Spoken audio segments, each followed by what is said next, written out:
Hello everybody, CritCrab here with another story, but today we have a very special guest, JoCat. Introduce yourself, JoCat. Hi everyone, my name is JoCat. I'm best well known for being the creator of the Crap Guide to Dungeons & Dragons series, but I also do a bunch of other stuff like animation and gaming animation. Clawsome. By the way, how do you like your new, evolved crustacean form? It's a lot ickier and clickier and... Yes, you'll get used to it over time. Anyways, today you're going to be reading a D&D horror story from r/CritCrab on Reddit. So, without further ado, would you like to do the honors? Roll post! This story is about a group that caused their healer to walk out on them. Let me be clear, the title of this story does not mean the healer character is to be worshipped and given all clearance. This story is a lesson not to piss off the healer in your group, to this degree. While the story may focus on one player specifically causing the issue, the other players weren't exactly helping either. They were just the minimal contributors. I played among a group where the characters I remember as part of the story are myself, a Protector Aasimar that equally cross-classed between Cleric Life Domain and Warlock Divine Soul. That's a lot of healing. This character background-wise, for context, was born under Mishakel, Goddess of Healing, and was built as a 100% healer character with his drive as a Protector Aasimar to heal others. The other members were a Dwarven Druid Circle of the Moon, a half-drow ranger, and a halfling rogue or paladin, I can't quite remember. The story starts as most cleric healer stories goes, and it's a position that is thankless, keeping the party alive. This story goes farther though, and I would like to say the entire time I remember this, I did play it as a character, and not the player's point of view. From a player's point of view, I should have left the group long before it got this bad, or at least changed to a more friendly to the group character, aka not a healer, and instead something that self-heals only. At the very least, they're self-reflecting that some of the blame might be on their part. It makes it so much easier to empathize with OP when they take the time to self-reflect and realize that things didn't have to be as bad as they were and that they had a part in that. I can already tell that they're probably a better person. Oh, yeah, definitely. Learning how to play D&D well as a group is 100% a learning experience, you know? And the way you get to be a good player in the first place is by knowing what bad behavior looks like and being mature enough to grow past it. Yeah. Among the party, the halfling was right off the bat a problem player at times, which got the entire party dragged down into more and more problems, halting character arc plans to those that actually roleplayed, with the DM dragging all players down with the one character that was causing these issues.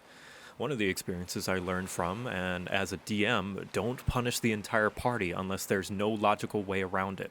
Very true. Character was never actually realized, just shoehorned in by the DM as a here you go moment. Not very rewarding, as it wasn't worked towards at all. To add to all of this, no characters even acknowledged the fact that my character had thanklessly kept the group alive in these idiotic moments of trouble we got dragged in at times. All except one character that actually befriended my character, the Drow Ranger.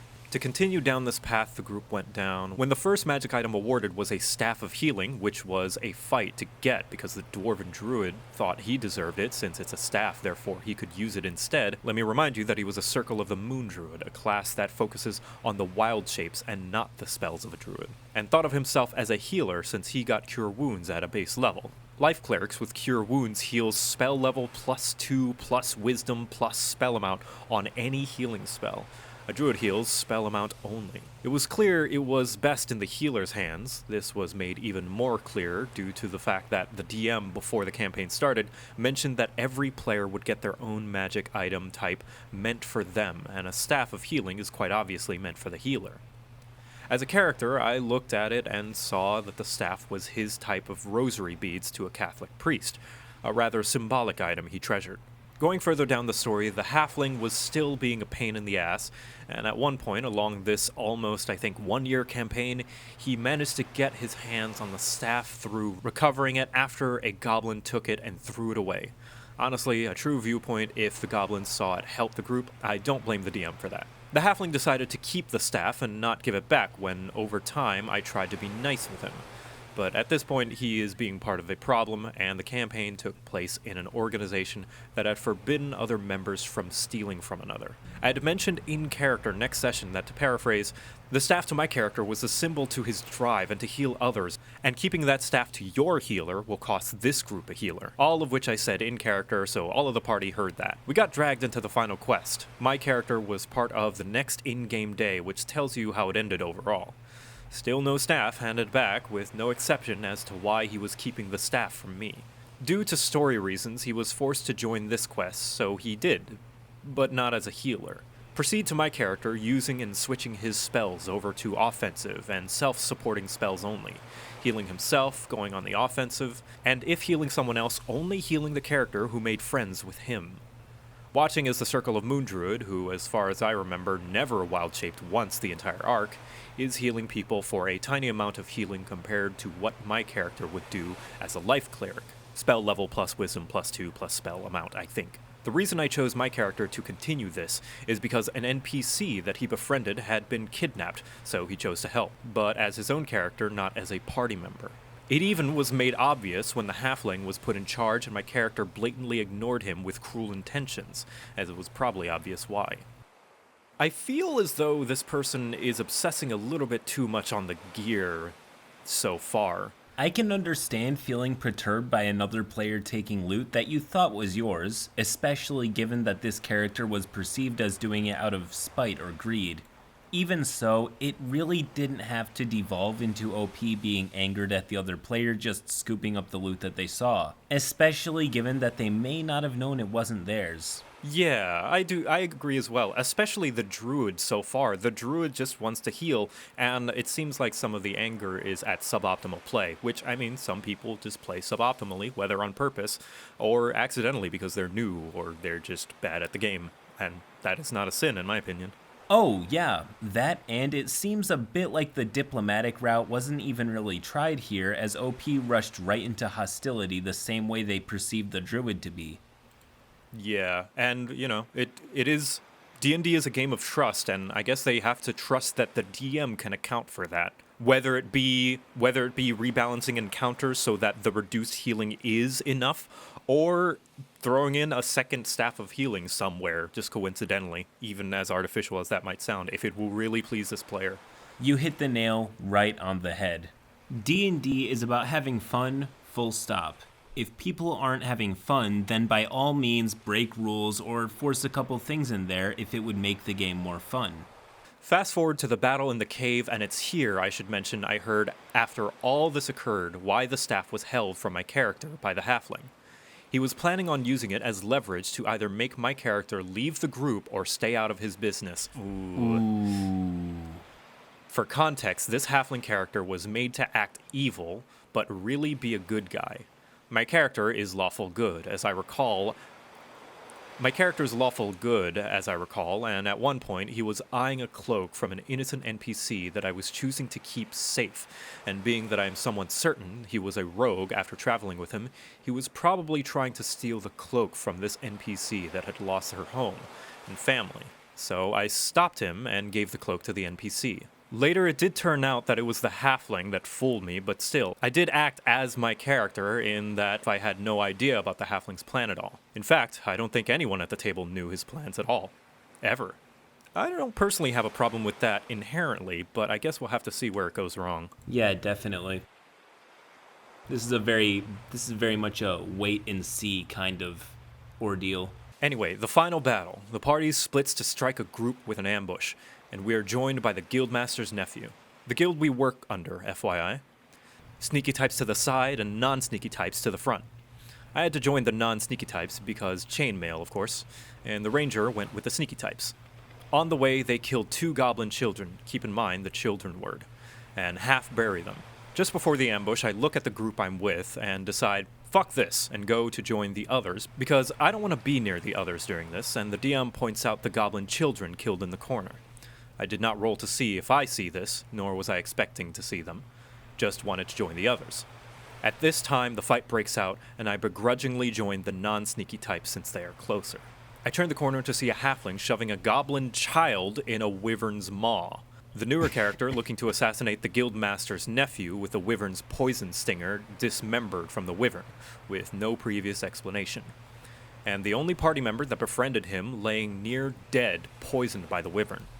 In one turn, I free action warned the guildmaster's nephew about the assassination behind him, healed the goblin child, and rushed to the aid of my only friend in the character group. Shortly after that, I roleplay him taking to the drow only, acting oblivious to the fact that he killed the goblin children, and after, my character walked away from the group. The guildmaster's nephew as an NPC did convince me to return, but was immediately met with the screaming match with the halfling, when he was demoted as leader of the party, and my character just walked away again and did not return. The reason being is that if he remained, he would have over time become a fallen Aasimar by drifting from his path and healing and preserving life of the innocent. Goblin children would count since they're just kids. And he knew the guildmaster is a high-level Aasimar. This being said, fallen Aasimars are hunted by their own kind if they fall, leaving him in a very difficult predicament. Here's where I should have, as a player, packed up and just walked out. But the old me did not, because I was just that petty and sat and watched as they went on to the final fight of this arc with no healer. The DM tried to hint that having a healer would be great via an NPC in the group commenting about it, but the players still ignored it and did nothing about it. It got to the point that the DM gave them a pity healer druid who promptly after the fight left them saying, "Yeah, I think I'm gonna need these healing spells more than you, the way you guys are acting."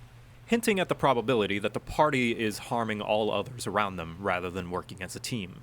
This next part I feel I wasn't there for, but I did overhear what the DM did with my character after I left the group entirely. And I approve wholeheartedly, because it was karma. First, their next destination was an area that only really spoke well to humans. My character was the only human-looking character, since Aasimars without their wings look like just a human with one beautiful feature. So they got next to no easy help from the NPCs in that location with no friendly face to help. Also, the piece de resistance of karma, my character became their villain working alongside the guildmaster's nephew against them. As their enemies, since they pissed him off so badly, I guess he felt becoming a fallen Aasimar working against the characters, all because they didn't show the healer respect in the slightest. My only hope with this karma was that the one character that did befriend him had some mercy thrown his way for his kindness to the healer. I'm not liking this outcome so far. No. It sounds a lot like DMs punishing the players. It really does. It really does. It sounds like the DM punishing players through the Aasimar character. Among all of this that occurred, it brought to light that a lot of the situation players can cause at the table if a DM doesn't tighten up about it, that can ruin the tabletop etiquette if they don't take charge on the specific player causing the issue. Yes, I made my mistakes in this group too, but it was not just one-sided on my end. I already made my apology for my cause on the issue, and I think at the time I handled it best I could in the mindset. If I knew what I knew now, though, I'd handle things much, much better, though, with minimal mess. TLDR, party treats a protector Aasimar healer character so bad he leaves the group twice and becomes their villain, leaving them with no healer and instead a new villain to fight. I don't know, that on paper that sounds pretty cool. Yeah, if you don't count the interpersonal conflict and hurt feelings, I'm speaking entirely within the world in RP, this is actually a really cool story. You see it a lot in stories where characters' egos can be very fragile, and when they're hurt, they can do some pretty radical things, like turning on their allies.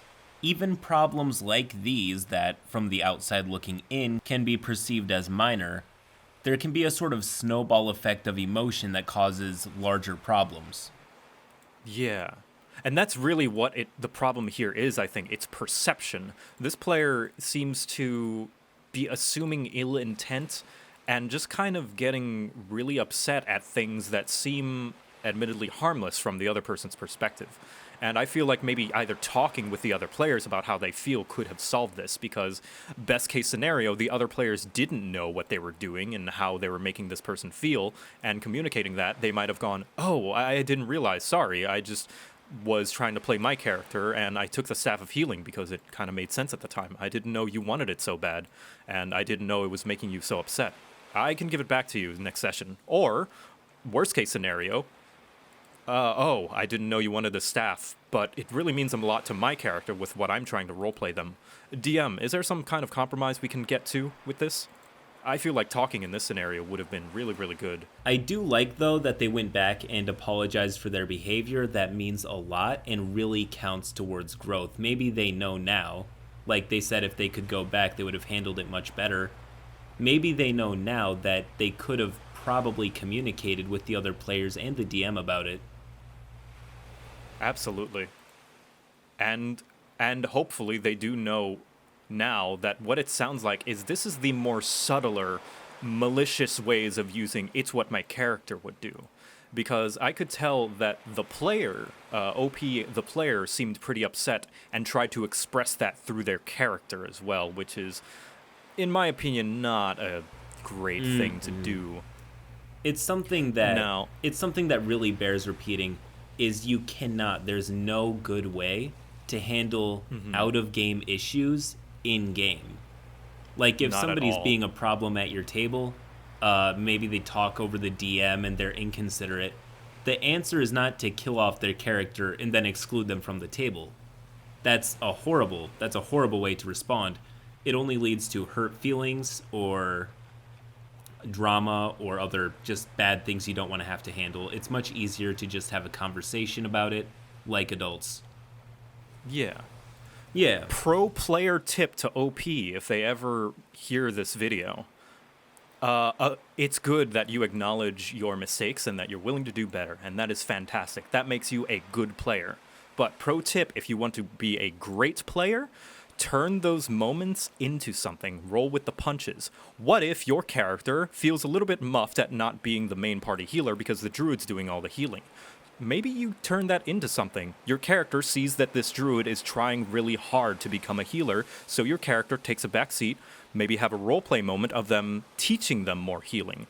Once combat is over, let's say they stop at an inn, and your character OP's character goes up to the druid and says, "Hey, I realized you were trying to heal. What made you want to start doing that, druid?" And the druid's like, "Oh, well, I like helping people," or whatever their backstory is. Then the OP's cleric can be like, "Ah, I see. That is very honorable.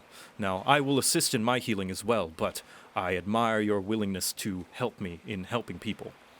Turn that into something. Maybe, and also, like I said before, so what if it's not very optimal? This druid very clearly likes healing, and I don't think it's harmful, and the DM, I feel, shouldn't punish someone for doing that.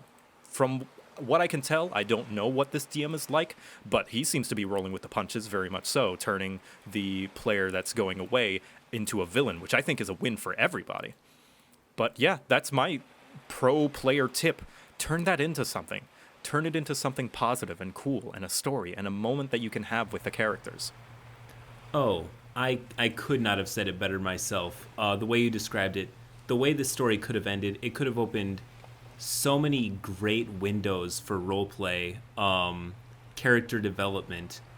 Anyways, so personally, because this story wasn't so bad, I do think that it belongs somewhere in the light horror area, maybe a few blocks straight down from the center. How do you feel, JoCat?